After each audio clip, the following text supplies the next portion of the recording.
Senator Rand Paul is coming for Dr. Anthony Fauci. The Kentucky Republican has referred the former White House advisor for criminal charges, potentially. Paul is demanding a perjury probe accusing Fauci of lying under oath during testimony before a Senate committee in 2021.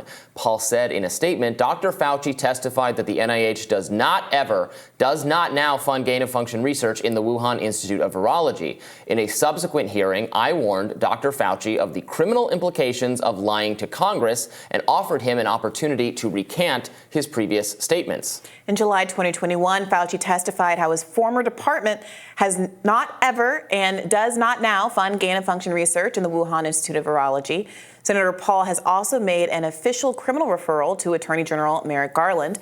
The Department of Justice has not responded to Paul's request yet. Here's some of the testimony in question that Paul is referring to.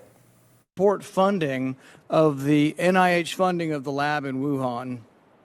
Senator Paul, with all due respect, you are entirely and completely incorrect that the NIH has not ever and does not now fund gain-of-function research in the Wuhan Institute of Virology. Do they fund Dr. Barrick? We do not fund. Do you fund Dr. Barrick's gain-of-function research? Dr. Barrett does not doing gain-of-function research, and if it is, it's according to the guidelines, and it is being conducted in North Carolina, not You don't think inserting China. a bat virus spike protein that he got from the Wuhan Institute into the SARS virus is gain-of-function? That is You would not be in the minority because at least 200 scientists have signed a statement from the Cambridge Working Group saying that it is gain-of-function. Well, it is not. And if you look at the grant and you look at the progress reports, it is not gain of function, despite the fact that people tweet that. So do you still support sending money to the Wuhan Virology Institute? We do not send money now to the Wuhan Virology Do you support Institute. sending money? We did under your tutelage. We were sending it through EcoHealth. It was a sub-agency and a sub-grant. Do you support that the money from NIH that was going to the Wuhan Institute? Let me explain to you why that was done. The SARS-CoV-1 originated in bats in China. So part of this is a debate over what constitutes gain-of-function research. So that's how, Fauci will try to get out of this, say, what you're describing is not actually gain-of-function research. But the interesting thing, and the part of this where I think Fauci could theoretically actually be on the hook, is there is an email that has been uncovered subsequently from Fauci to his, health posse of advisors, where he writes, let's put this tweet on the screen. This is a tweet from Phil Wegman, reporter we've had on the show. In there, the screenshot of the email where Fauci writes, the suspicion was heightened by the fact that the scientists in Wuhan University are known to have been working on gain-of-function experiments to determine the molecular mechanisms associated with bad viruses. So in this email, he himself describes the research being done there as gain-of-function. Yeah, so on some level, it is a perhaps semantic distinction without a difference. Regardless, there's genuine ambiguity about what is described as gain-of-function research. I was reading a report in a science magazine that was explaining that in genetics, gain-of-function refers to almost any kind of manipulation of a bacteria. Whenever you're growing bacteria, they're mutating, they're gaining different kinds of abilities. They're mutating at an incredible level. That's why they're being studied in the first place.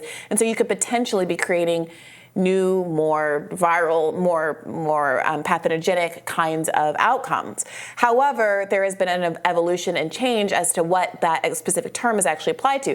That being the case, I do wonder if it really benefits Rand Paul to continue to use the term gain-of-function. Isn't the point, regardless of what you call it, that they were manipulating the virus in a way that made it potentially more transmissible and could have been the cause of the pandemic? I wonder if he has even benefited by using that language, although, to your point, seeing a kind of a smoking gun in an email where he himself uses that term does seem to put Dr. Fauci in a bind. Yeah, I mean, this is a part of an effort, let's be clear, to get Fauci on something. There's this, and there's also, I think he has been very deceptive and dishonest. There's now a gulf has emerged between his public statements about the research being done and the likelihood of it being a lab leak and a natural origin versus what he was saying privately. the difference is pretty remarkable in these private. And then publicly, he says, well, yeah, I was just listening to what the scientists said, and the scientists all kind of independently arrived at the conclusion that they could rule out a lab leak, so that's why I was saying that. But now we know that behind the scenes, he was involved in all those conversations, helping to steer them toward that conclusion, despite profound reservations that it did in fact come from a lab leak. So, whether all of this deception is enough to, I don't want to just throw people in jail because I disagree with them or I don't like their policies. No, isn't that the American way these days? Whether his level of deception rises to some sort of actual criminal action, I have no idea. And is a little beside the point, but the most important thing is to, the scientists and the public health bureaucrats should be held accountable for their deceptions in some form, and we should make sure this never happens again, and that this research is not, is not funded or there's no transparency about it. That can't happen again. Yeah, federal perjury, prison sentences can go up to 5 years. I think even if Fauci were successfully charged with this, he would not see a day in jail. He might be subject to some kind of fine. But as we know, he makes more money than God from his book deals, and also was the highest paid government employee because of how long he had worked at the CDC. So I doubt it would hurt him too much, but I understand there's an appetite from the public to see some heads rolling over what was some significant mismanagement in the context of the COVID pandemic. Remember Stacey Plaskett, delegate from the Virgin Islands, Democrat, she threatened Matt Taibbi with sort of this kind of charge for a mistake, not a deliberate mischaracterization, but a mistake that he corrected in the testimony he had. And I think that we agreed that that was wrong. Yeah. Is this also similarly an overreach in an effort to use incarceration as a threat when you really want accountability, transparency, and a change in public policy going forward? But I don't think Dr. Fauci accidentally characterized the research not as gain of function in his statement and yes as gain of function in his emails.